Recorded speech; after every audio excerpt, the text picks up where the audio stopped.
네, 안녕하세요. 네, 반갑습니다. 네. 처음 신청하시는 건가요?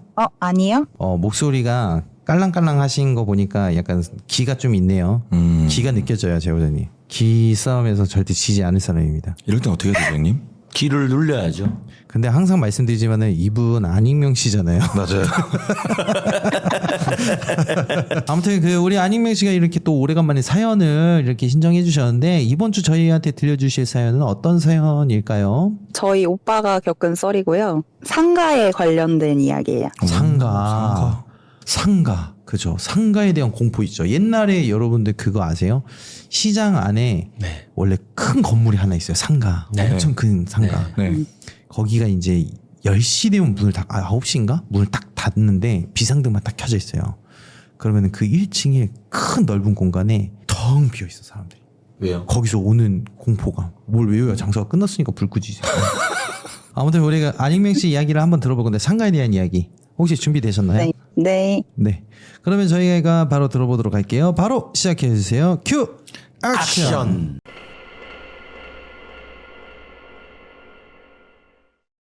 저희 오빠는 부동산 사무실에서 일을 했었어요. 오빠가 일하던 부동산은 상가 지역에 위치하고 있었고, 그러다 보니 상가 위주로 중개를 했었다고 하더라고요.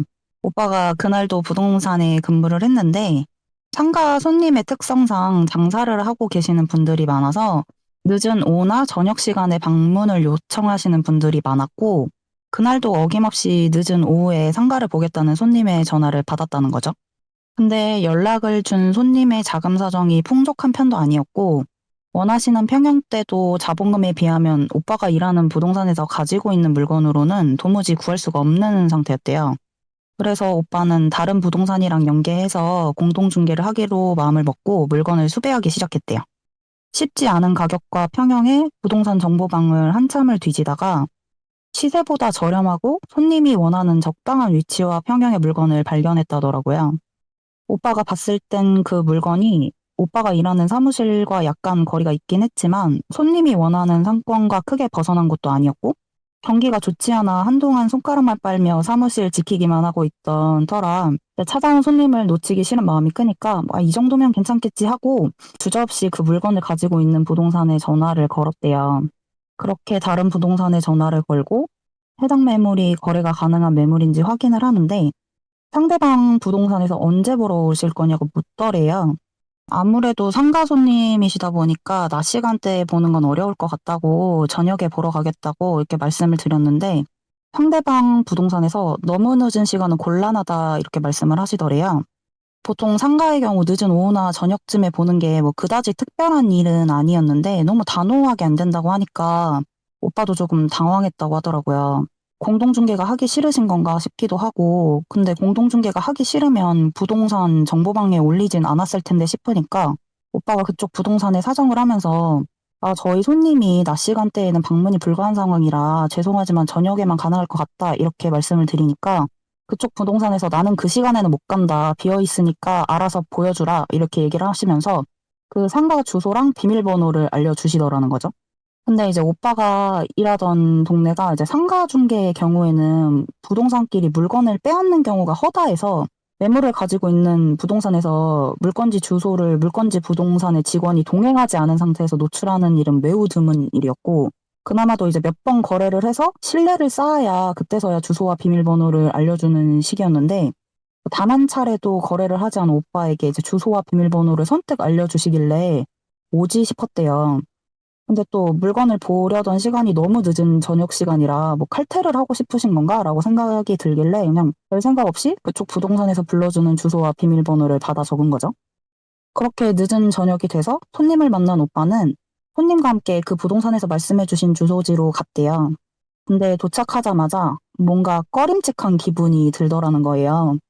보려던 상가가 2층이었는데 분명 1층 상가에도 불이 들어온 상태로 장사를 하고 있고 복도등도 다 들어와 있는 상태인데 뭔가 어두운 느낌이 들더라는 거죠.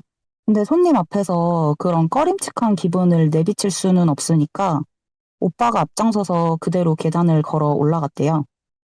오빠는 그 문 앞에 도착해서 그쪽 부동산에서 얘기해준 비밀번호를 누르고 자물쇠가 열리는 소리를 들은 후에 상가 내부를 보기 위해서 문을 잡아당겼대요. 근데 문이 안 열리더라는 거예요. 분명히 전자키가 열려서 디리링하고 자물쇠가 돌아간 소리까지 다 들었는데요.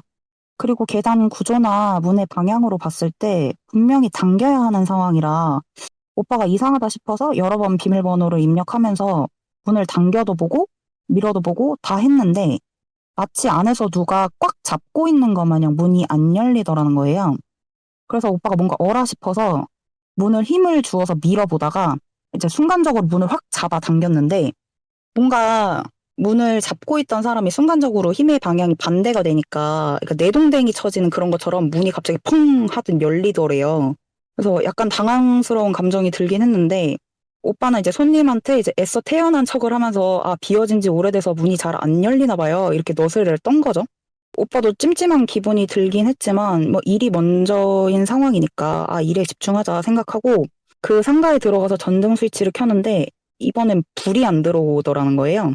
분명 통화를 했던 부동산에서는 해당 상가를 비운 지 얼마 되지 않았다고 이야기를 전해 들은 상황이라 전기가 끊겼을 리도 없는데 불이 들어오지 않으니까 두꺼비 집이 내려가 있나 싶어서 이제 휴대폰 후레쉬를 켜고 두꺼비 집을 확인해 보니 두꺼비 집에 전원이 내려간 것도 아닌 상태였던 거죠. 그렇게 이상하다 생각을 하면서 휴대폰 후레쉬를 불빛 삼아서 상가 여기저기 살펴보고 있는데 한쪽 벽 구석에 뭔가 이상한 나무 판때기가 걸려있는 게 보이더래요.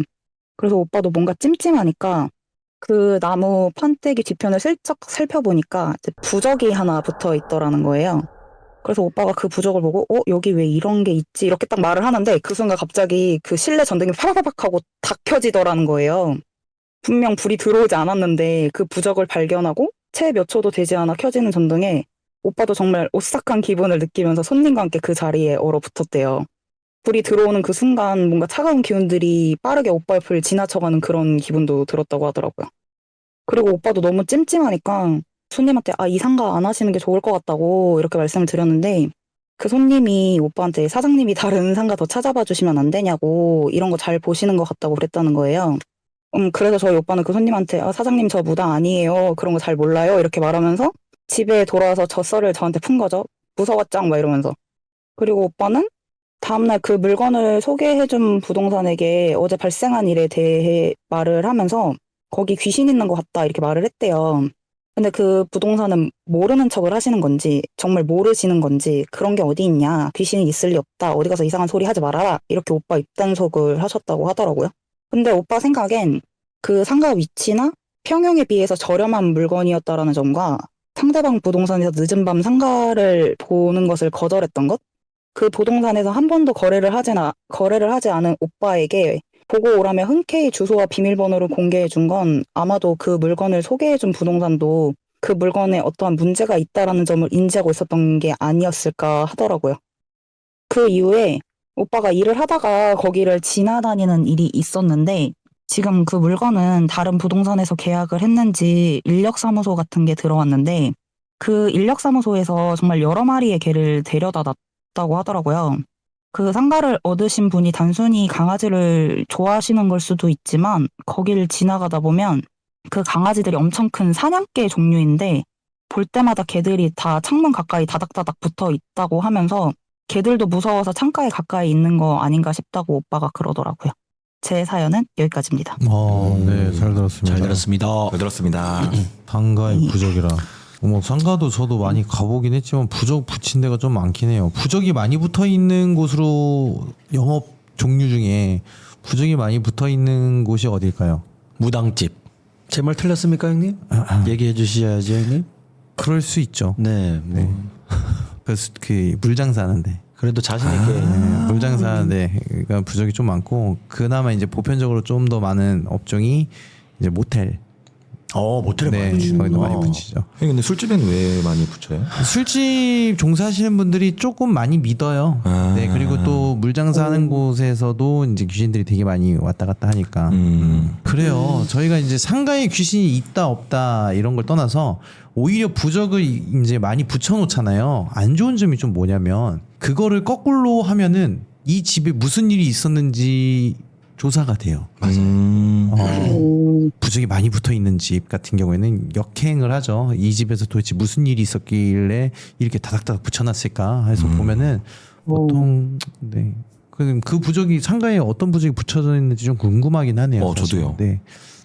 제가 거기 주소가 궁금해서 네네. 오빠한테 그 주소를 받아서 로드뷰를 한번 돌려봤거든요. 네. 근데 거기 1층 상가에 이제 그 불교상회 같은 거 있잖아요. 아, 그 네. 무속 용품 파는 거. 네. 그게 들어왔었는데 엄청 빨리 사라졌더라고요. 1년도 채 안 돼서. 대박 나서 나갔나? 그래서 뭐가 뭐 연관이 있나? 뭐 이런 생각이 조금 들긴 했어요. 불교상이. 오. 네. 불교상 같은 데는 잘 안 망하지 않아요? 들어가면. 아니, 망할 수 있죠. 사업이라는 건 다 그렇죠. 네. 제가 봤을 땐 집주인 문제 때문에 나간 겁니다. 부동산 경험이 좀 있으시죠? 네, 저도 상가를 전문으로 했고 저 얘기를 들었을 때 제가 그려지더라고요. 물건을 절대 안 노출하려고 생쇼를 하거든요. 저도 갔을 때 부적이 있었던 집도 있었고. 일단 이거를 공포적으로 딱 포장을 한다면 네. 불교사는 왜 망했을까요? 상가, 비어있는 상가에 있는 귀신이 불교상을 밀어냈다. 아, 그렇게 생각할 수도 있겠죠. 그쵸. 엄청 강하기 때문에. 네, 강해서. 아니면 거기 그것만 집중적으로 불을 껌뻑껌뻑껌뻑 해서 막 공격을 했다든가. 네. 뭔가 바라듯이 이렇게 쳐다보시면 당황스럽습니다. 아이고 이거 무슨 대답을 할 건지 궁금해서요. 배송공사 해야죠.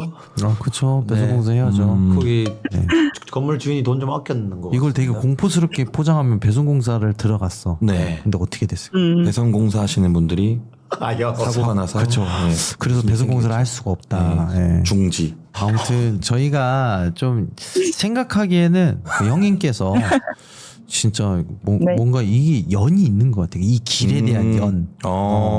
계속 안 가려고 하더라도 거기에 계속 묻는 거 보면은 그렇죠. 이거는 숙명 아무튼 네. 오빠의 오빠도 독실한 크리스천이에요. 아멘. 에이멘. 우리 가족이잖아요. 그렇죠, 형제님. 알겠습니다. 자, 좋습니다. 우리 안익명 씨께서 또 이렇게 사연 얘기해 주셔서 너무 감사하고 고맙습니다. 네.